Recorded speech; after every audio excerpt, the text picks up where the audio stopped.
Hi everyone, so I already made quite a few videos talking about Civilization 7, but I wanted to make this one where I will talk briefly about everything that I dislike about Civilization 7. Now, I already talked about most of the things I'm about to mention in other videos, but sometimes it was during streams, sometimes it was as a side note in an unrelated video, etc. So I wanted to pack all of that information into a single condensed video, and that's what this is.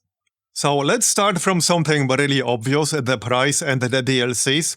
So not only Civilization 7 was a half-baked game on release, and I would argue it still very much is, half year later. It's $70 base price, and it has two DLCs for $30 base price each. Right to Rule and Crossroads of the World. So both are $30 each. So we are effectively talking $130 total. Now the game is currently on sale, the base game is 30% off, but the DLCs are not. But even with 30% off, that's still $110. 49 plus 30 plus 30.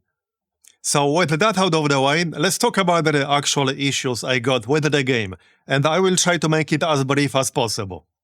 So I will assume most of these things will be self-explanatory, and I will not be elaborating for 10 minutes on each of the points I make. First, the momento system. I was not a fan of this system ever since Firaxis first hinted at the fact that there will be such a system before we even knew about it. I don't like having to grind games to unlock some extra modifiers to play with. Now, I know you can use a mod to unlock all of them, but I do not like this system existence to begin with. Next up, the crisis system. I also never liked crisis system as it's implemented in Civilization 7. I think it's poorly implemented and unfun. You're basically just punishing yourself for no real reason. Funny thing is, you can actually now disable each specific crisis in advanced options, and just keep the one you find interesting enough enabled. Some of them are more boring and bland and pointless than others. Next up, the map generation. This is something that annoyed me basically since day one. The maps in Civilization 7 are essentially two large bricks with an extremely obvious vertical divider between them. Even if you pick some of the, in theory, more interesting map types like Archipelago or Fractal, it's still basically the same exact thing. And some of my most fun games in Civilization 5 and Civilization 6 were on really weird maps. Civilization 6 had some really interesting mods, such as alternate cartography or God Lakes, where you could generate some really wild maps. And these were some of my most fun Civilization 6 games I ever played. But this is simply not possible in Civilization 7. Furthermore, the map itself and the terrain itself also feels very bland, because there are essentially no bad starts in Civilization 7 in the same sense as they existed in Civilization 5 and 6 and the previous Civilization games. And the terrain on the continents and islands themselves also feels basically the same everywhere. It's not exactly the same, obviously, but the differences are small enough that it becomes kind of irrelevant, at least compared to what it was in Civilization 5 and 6. So as a result, the map generation just feels like a downgrade from Civilization 5 and Civilization 6. Speaking of which, let's talk about the next elephant in the room that's probably one of the most talked about things in Civilization 7, which are the age transitions, legacy paths, and victory conditions. I did not like this system ever since it has been revealed.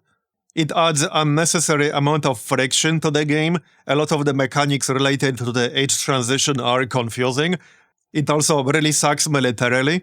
It basically makes it feel like you're playing a campaign that consists of 3 different scenarios that are glued together, with some things carrying over between them, and not an actual one continuous game. Now, the developers are currently trying to remove a lot of the things related to age transitions, but the transition itself is obviously still there, because it's the core part of Civilization 7's design. So in a sense, they're trying to make both groups happy, people who like transitions and people who don't like them, but they will make neither of them happy. And since we're already on that topic, the legacy paths themselves and the victory conditions feel very bland and boring. And they also make it feel like you're playing the game on the rails. The most fun I had in Civ 7 was when I mostly ignored their existence and did my own thing. And by the way, you can actually disable specific legacy paths and conditions in advanced game setup now, if that's what you want. But that doesn't really solve the problem. And before we go any further, let's also mention another elephant in the room, which is the UI. The UI itself is just very bland and boring. It lacks color, which can often be used to make things more visually obvious. Color, when used well, can increase clarity and readability. Just look at the policy screen in Civilization 6, that's a great example. But a lot of the time, the Civilization 7 UI just lacks a lot of the crucial information as well. I don't want to expand on this point too much, because many videos have already been made about Civilization 7 UI. I'm just putting it right here on the list, because that's where it belongs. And since I already mentioned the map and the terrain, let's not forget about strategic resources, which technically still exist in Civilization 7, but they have been made mostly irrelevant compared to Civilization 5 and 6. In Civilization 5 and 6, they were really crucial to your military, which added more depth to the game, more interesting decisions that you had to make. Here, they're just like a nice bonus that you can get. And since we're talking about interesting decisions, this is perhaps my single biggest complaint about Civilization 7. It streamlined a lot of the game systems to the point where it removed the fun from the game. And a lot of the time when I played Civilization 7, I just found myself not having anything interesting to do, not having any interesting decisions to make, or just brainlessly clicking stuff. Like, for example, buildings. A lot of the time you can just build every single building in the age, so you're just mindlessly clicking on them. And the placement is not nearly as important as it was in Civilization 6.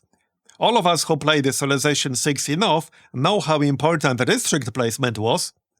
I know not everyone liked Civilization 6's district system, but it's objectively true that the district placement was incredibly important in Civilization 6. It could often make or break your game. Meanwhile, in Civilization 7, the adjacency bonuses for the buildings are basically so minor that you can ignore them a lot of the time. Not to mention, in the second and third age, you place new buildings on top of the old buildings. So what you often end up doing is just click on the city, just pick the building, click to build it, and you do that with all of your cities. And the urban sprawl itself, it might look nice purely visually speaking, but it has basically very little to no visual utility. They all look very samey, especially if we compare this to Civilization 6 District. The readability is just not very good. I can't tell which buildings are these. So especially later on in the game, where you have a lot of big cities, it all looks very much the same. Every single city in late game just looks the same to me. It's all just a mishmash of colors. What's even worse is that a lot of the time you can't even get tooltips on important things on the map, which was never really the case before. So even if you wanted to check what something is, you can't do that. And going back to my streamlining point, this is one of the biggest faults of Civilization 7 in my opinion. It streamlined so many systems, straight up removed a lot of them, like builders for example. And a lot of the time there's just not much to do, not many interesting decisions to make. Maybe you build a few buildings, move a few units, maybe place a rural district if your city has grown, and really that's about it. There are no citizens to manage, there are no governors to manage, there are no builders to manage, there are no great people, and probably a bunch of other systems that I forgot about. So perhaps the goal with some of these was to reduce the amount of micromanagement, but what it did instead was remove a lot of the actual interesting decisions from the game, and it made the gameplay simply bland, boring, and uninteresting. There's simply a lot less depth in what you can do, compared to any previous Civilization game, really. And one last thing I almost forgot about, Modern Age and ideologies. Modern Age is, in my opinion, the weakest part of Civilization 7, and the ideologies, while they exist, they might as well not be there. Compared to the depth they have in Civilization 5, I barely even remember they exist. And I really loved the late game in Civilization 5. It was, at least to me, one of the most fun parts of the game. but in Civilization 7, I barely even remember it exists. I think so little about modern age and ideology in Civilization 7 that I almost forgot to list them in this video here. And I think that's about it for my quick and dirty list of things I dislike in Civilization 7. I'm sure I missed something, but I wanted to have this video just to list them in one place. So that's what this was. Thanks for watching and listening, leave a like if you enjoyed it, and I will see you next time. Bye bye.